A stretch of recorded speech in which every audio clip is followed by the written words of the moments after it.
Game of the week is it's one of those ones where you really have to take a step back and you have to think to yourself, how can a group of 6 matchup be like this? Well, USF has beat some good teams. Memphis doesn't lose at home. These guys have one loss on both of their records. They are X factors and the best group of 6 teams that are out there right now, in my opinion. And this is definitely one of the games of the year that we have circled right now. I couldn't wait for this matchup to come up. The only thing that would have made this a little sweeter is if Memphis didn't lose last week. But I think that loss came at a really good time. There was no better loss that any team took in college football so far than that loss right now, because they can propel themselves against a number 18 USF. Let's get into USF, man. The thing about USF that makes this so great is they upset teams. Week 1, they upset number 25 Boise State. Week 2, they upset number 13 Florida. And they've been one of the highest scoring teams in football all year. They've been putting what do the young kids say? They've been putting belt to ass. Their only loss was the number 5 Miami, which is a great loss to take if you're going to take one as a group of 5 school. And they're sitting there pretty at number 18. They had a direct path to the college football playoff until this week. If they beat Memphis, hats off to them. They're making it there. They're this year's Boise State from last year. Byron Brown has been sensational, man. But I think the strength of their team relies with him staying in the game, right? If something happens to Byron Brown, they may be in a lot of trouble. And hats off to 𝗕𝘂𝘀𝗶𝗲𝘀𝗀 and what he's doing out there for USF. I think he's been absolutely sensational for them. And their team is really, really good while Byron Brown is out there. He's super dynamic. And I think, honestly, a lot of people talk about NFL aspirations for guys. He's one of those guys that can fly under the radar really, really quickly. But you get over to Memphis, and they've had one of the best home advantages in football in general. Ryan Silverfield and Memphis have been completely awesome. They had a 9-game home winning streak until they lost against UAB this past weekend. But again, we go back to what I said before. The best loss that you could have taken was against them after they fired their coach. And this has now fired up Memphis to take this thing even further than they have. Y'all heard about this other quarterback on the other side? We talked about Byron Brown, but have we talked about Brendan Lewis? Man, if y'all don't know, now you know. This guy played at Nevada last year. And all of us that were a part of ECG at the time were super impressed by that kid week 1. And we kept up with him. When he entered the transfer portal and he went to Memphis, that was one of the ones I said, man, to everybody, this one's going to fly under the radar, but I'm telling you, it's going to be something serious. He's super dynamic. And he reminds me a lot of, these guys are so similar in the way that they play. Devin Dampier, who was at New Mexico last year and transferred to Utah.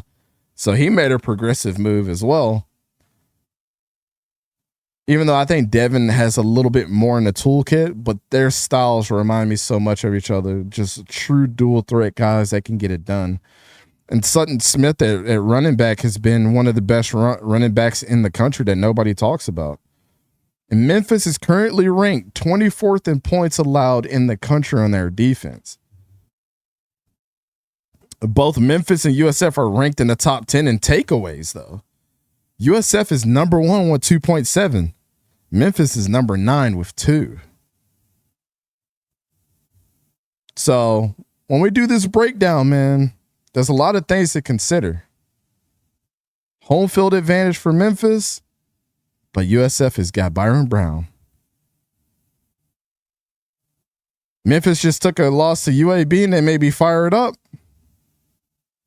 But USF has got 2.7 They get 2.7 takeaways a game. USF has got Jalen Schuler, who's one of the best linebackers in the country. 30 tackles, 1 sack, 1 forced fumble, 1 interception. But as a whole, Memphis's defense should be better in this game than what a lot of people are giving them credit for. Me and Don are taking Memphis in this game. I love USF. I thought that they had a clear shot until you start understanding how good that Memphis is as a football team. I think this is going to be a great game. Do not bet on this game. This is one of those games that you put on, you sit back and you enjoy, and you just let this ride out and see 2 dynamic quarterbacks do their thing and see great defensive players on USF go and do their thing against Brendan Lewis and see a great defense, how they defend a dynamic guy like Byron Brown. Ryan Silverfield and Alex Golesh, they're really going to have to bring the best of their coaching prowess in this game for sure. This is one of the games of the week. Let's get into our predictions for week 9, man. Almost done wrapping up this show. Appreciate you guys in the chat. So we already saw the game yesterday between Louisiana Tech and Western Kentucky. Don picked Western Kentucky. I picked Louisiana Tech. Wah. He's got 1 win over me right now. Wake Forest versus SMU. So SMU's known to upset people like Georgia Tech. But SMU's got Kevin Jennings and the boys over there. RJ Maryland. Rhett Lashley is their coach. But look, I'm picking Wake Forest, man. Great defensive team against a high-powered offense in SMU. I think this is another upset that happens in the ACC, and Wake Forest has got 2 conference wins that are pretty significant in the ACC. Navy and FAU. This is not even a contest, in my opinion. Wait, did Don pick FAU? Hold up, Don. Did Don pick FAU? Did I get that right? No, I'm sorry. Don picked Navy on this. I messed up and put FAU. So me and Don, I was about to say, me and Don, he should have picked Navy. I'm about to change his answer. So I'll update the graphic here in a little bit. And then Arizona State versus Houston is going to be one of the games of the week too, man. I'm picking the upset here. I think Houston and everything that they got going on there, Connor Wegman and Dean Connors, all those guys have been playing at a very, very high clip. Give me Houston. And I think, if you guys pick Arizona State and what Sean Leavitt and Jordan Tyson and Raleek Brown are doing out there, I think you're in good hands.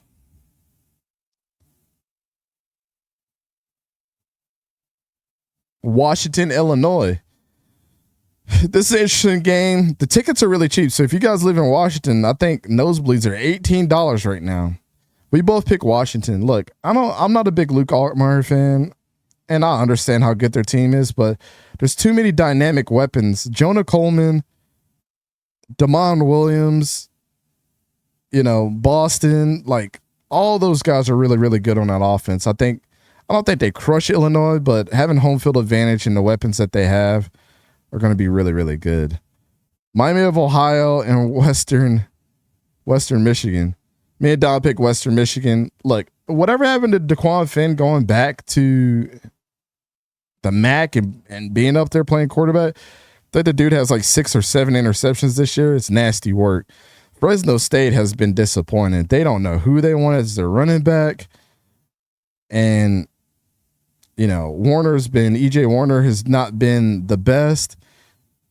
But Don's picking Fresno.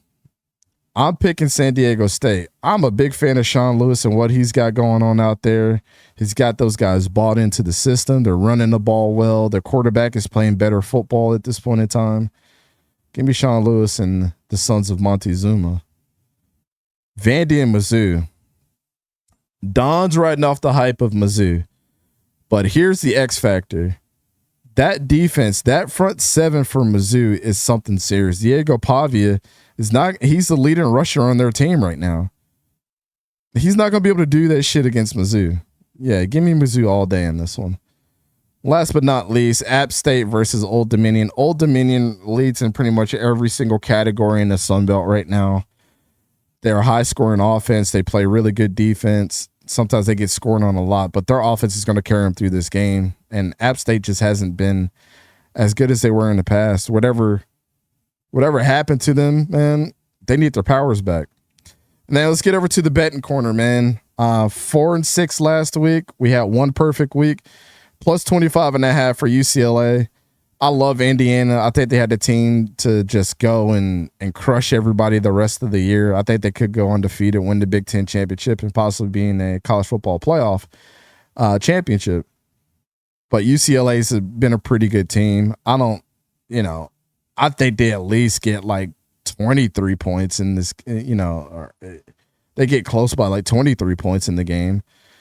But hey, I think that's easy money right there. Give me plus 4.5 with Memphis. Regardless of how you slice this game, I think Memphis is going to be within 3 points of this game, even if they do lose. I think that's easy money there. Over-unders. For BYU at Iowa State, take the over 49.5. I know Rocco Becht and the guys have been getting crushed, and not crushed in the sense of that they've been getting beat really bad. There's just the expectations have been getting crushed for them as they started out really hot, and BYU is just going to keep scoring on you. So yeah, definitely give me the over in that game. And then the under 62.5. I think this is way too high. I think this is a one-sided affair. FAU's not going to score a ton of points, but I think Navy will put up several points like they have been. But I don't think combined that score is going to go over 62.5. Then money line upset Minnesota at Iowa. I think they got the juice to let it loose against Iowa, man. I didn't mean to have that rhyme there. That was super corny. I think they had the juice to get by them. And then Arkansas State, Jalen is a really good quarterback out there. Georgia Southern is, not as good as what we thought they were going to be. I just think the offense is going to get them over the hump against Georgia Southern. Go ahead and give me Arkansas State in that one.